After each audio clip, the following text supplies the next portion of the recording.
stupid idiot! You stupid idiot! You stupid idiot! You stupid idiot!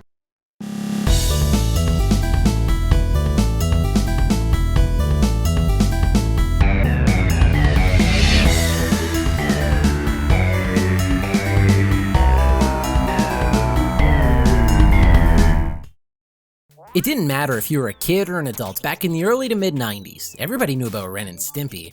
The show ended up lasting for 5 seasons and still remains one of my favorite cartoons ever.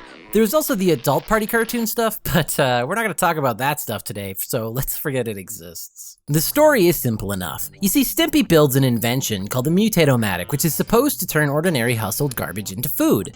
Apparently, Stimpy is a genius. Unfortunately, his machine blows up, which is, very surprising. And the whole point of the game is to run around the city and collect all the missing pieces. The story in this game is rivaled only by the greats like Tolkien and Wiseau. So let's go collect some pieces like, the Thingy and the Gizmo. This is the overworld, and I don't want to excite you too much, but it seems like we get to go to the zoo today. We also have to go to the pound, but I mean that's far less exciting. Though if you think about it, the pound is like a depressing version of the zoo for adoptable animals. And this pound apparently is in a castle with spotlights, so that's exciting. The first level is called Neighborhood, and if I must say, it's a beautiful day in the neighborhood. You can play as either Ren or Stimpy in this game. They more or less have the same movesets, just different strengths and weaknesses. For instance, Stimpy can spin Ren's ears like a helicopter and take off upwards. Or you can play as Ren and slap Stimpy. Or if you play as Stimpy, you can use Ren like a croquet ball and attack enemies that are far away. But if you play as Ren, you can slap Stimpy. So I mean the choice really is yours. Now everything in this game wants you dead. Lawnmowers, buzzards, flamingos, lawnmowers, holes, lawnmowers, and lawnmowers. Which can only lead us to one conclusion: lawnmowers are jerks. You'll also notice your health meter. Thankfully, the only character that can get hurt is the one that you're currently controlling. Also, if you or your partner falls into a hole, you'll be rescued by the infamous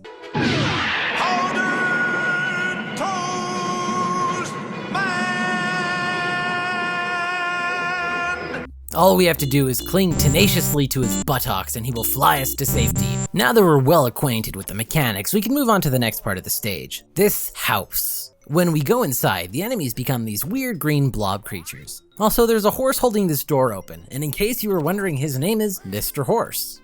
Hey, Mr. Horse, do you enjoy holding that door open for eternity in the background there? No, sir, I don't like it.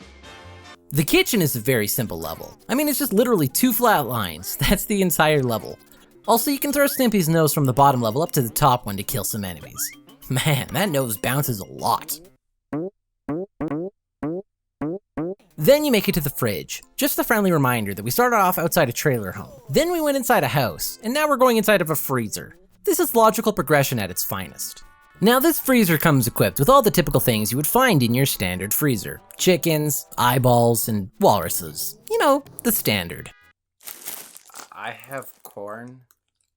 As it turns out, these are actually the bad guys that you need to kill. By the way, don't think your punny "I scream" is lost on me. It's just not funny. I scream. Finally, after traversing the icy jungle that is the freezer, escaping rogue chickens and using Stimpy like a jackhammer a few times, we come across the first missing piece that we need to recover. It's a beaver with wires on its head. I appreciate just how very Canadian this moment is. Well, I guess I got the beaver power back, but I'm still missing the gauge, the gizmo, the TV, and the thingy. Thankfully, this is a doodad-free machine. I don't know what this is for. Now we're off to the zoo, everyone's favorite place on Earth.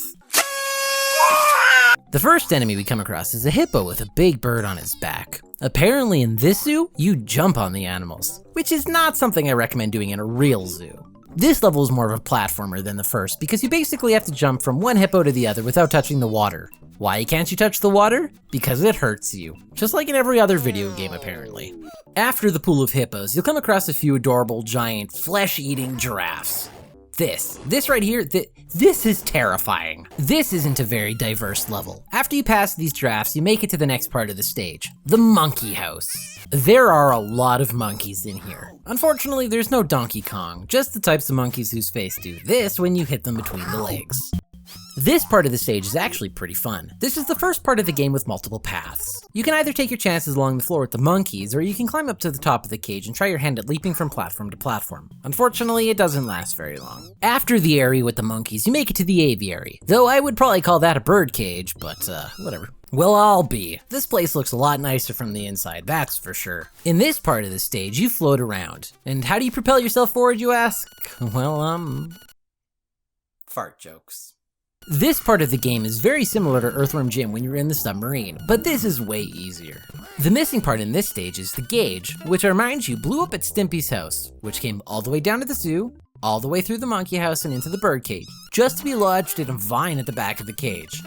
This world has confusing physics. Next up, the city. Now this is a pretty bland stage, to be honest. You traverse the city avoiding mailboxes, logs, and firemen. Just be careful jumping around on this stage. It's way too simple to fall from a great height and hurt yourself while the screen is catching up. Make your way over to the right of the screen where you'll find a bunch of scaffolding that seems to be inhabited by demon jackhammers that are, jacking by themselves?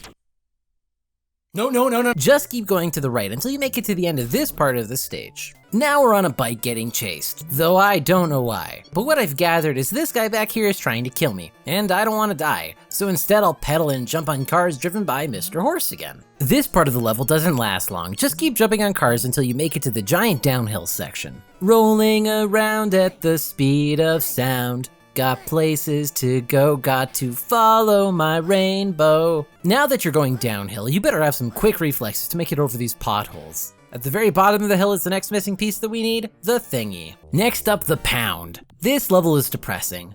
Look at that poor dog. Those puppy dog eyes. It just wants to be adopted. I now know what I have to do. Kill the other dogs. Die. You two employee who works here, no mercy. You'll notice that this is a sad excuse for a pound. Every 5 feet, a big block keeps trying to fall from the roof to kill me. There's serious metal fatigue in all the load-bearing members, the wiring is substandard, it's completely inadequate for our power needs, and the neighborhood is like a demilitarized zone. Now you might be asking yourself what the next part of the stage could be. We're in a pound and so maybe we'll go into a kennel or something? Nope, wrestling. Oh my god, look who it is, it's John Cena! All you have to do is outlast the clock by running back and forth as the wrestler jumps over you. Once the clock counts down, the TV item drops and we bring our collected pieces up to 4. Also, if you thought this level was weird, just wait till you see what comes up next. The outdoors. Well, that sounds harmless enough. This level is confusing. There's teeth and logs and mosquitoes, and sanity just doesn't exist in a dark place like this. Even the trees are crying. There are these fingers placed around the stage, which are used like springs to launch yourself into the air. Now, I don't know what taking acid is like, but I feel this is probably it. This is what acid is like. Don't do drugs. Unless prescribed by a certified physician. There's not actually a whole lot to say about this part of the stage, as it doesn't last very long. Just get used to jumping between rotting teeth and passing force of weeping eyeballs and you'll be fine. Now we move on to the next part of the stage, which has you climbing nose hair growing out of a giant Stimpy nose that's just floating there. Did I mention this game is kind of weird? If you didn't realize it by now, this is a weird one. Kill these weird muscly steroid cat things and keep heading right until you get to the final part of the stage. This part will have you flying on a bike over a whole bunch of mouth spitting things at you. Sometimes it's good, sometimes it's not. This is where you collect the last item that you need, the gizmo. Once all the pieces have been reclaimed, you need to turn the machine off. Wait. Really? You're telling me that the machine blowing up didn't cause it to stop working? Well, according to the user guide here, no, it didn't. The final level of this game starts with you getting sucked up the nostril of a beaver, up through the brain and into a test tube full of snot bubbles. Do you remember when we started this game? We were outside and it was such a lovely day. Now we're stuck in a test tube full of mucus bubbles after being sucked up through the nostril of a beaver. That is not a sentence I thought I would ever say. Thankfully, getting out of the tube is fairly easy as long as you can jump from bubble to bubble. You also have to try to jump up a bunch of Christmas lights. This part is nearly impossible to not get hurt, so you might as well just spam jumps as quick as you can. After that, you have to blow out a candle by falling on some bellows. Just keep doing this a couple of times until you land on a toaster. The point of the toaster is to have all 4 of these levers down to turn off the machine. As long as you're not really bad at this part, you can almost always get all 4 levers down before they slowly start to go back up. Once all 4 levers go down, we fight the end boss, right? Nope. The game ends. That's right, that's the end. Pushing all 4 levers down on a toaster is the final boss. But don't worry, you won't go unrewarded because you'll be treated to the karaoke stylings of Happy Happy Joy Joy. Hey everybody, thank you so much for liking and commenting on this episode of Retrosode. If you liked what you saw, remember to hit that subscribe button, or you guys can check out my last episode on Earthworm Jim by clicking over there. I have some great news for you guys. Every 2 weeks from this point on, there will be a new Retrosode out, so the next episode will be on June 28th. I've been working hard on creating a backlog for you guys so I can actually have consistency in this channel, because I know that's something you guys have been asking for a long time. Where's my Retrosodes? We want more Retrosodes. Where are the Retrosodes? So I was like, yeah, that's a good point. So I'm going to make a couple of Retrosodes, and then I'm going to actually release them on scheduled dates. Huh. Oh, I know, it's going to be great. One more thing, guys, if you haven't yet, remember to check out my social media. I do have a Twitter and a Facebook. I am more active on my Facebook, so go check that stuff out. Twitter.com/Retrosode. Facebook.com/Retrosode. I'm always giving update videos, especially on the Facebook page, so you can go and watch me do stupid things in my real life on top of just constantly talking here. So that's everything for me today. So